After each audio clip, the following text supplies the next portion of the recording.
Сустрэча прадстаўнікоў брэсцкага абласнога ўпраўлення МНС з пацыентамі наркалагічнага дыспансера – планавае мерапрыемства, гутаркі з калектывамі розных грамадскіх арганізацый. Прадухіленне надзвычайных здарэнняў – галоўная яго задача.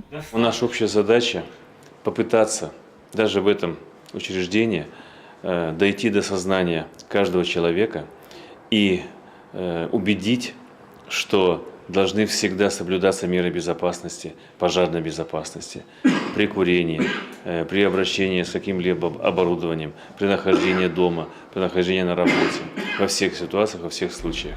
Пацыенты дыспансера пазнаёміліся з двума невялікімі фільмамі. Першы пра ўзнікненне пажару па віне людзей, якія знаходзіліся ў нецвярозым стане.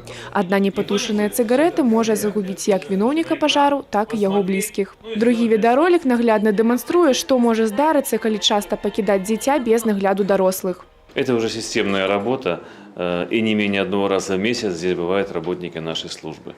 Но с учетом того, что сегодня немножко фиксируется рост количества пожаров на территории Брестской области, мы работу активизировали, поэтому, конечно, и здесь будет бывать почаще. Невялікі, але даходлівы аб'ём інфармацыі павінен адыграць сваю ролю ў свядомасці пацыентаў. Дар'я Артухевіч, Юрий Плінда, тэлерадыёкампанія «Брест».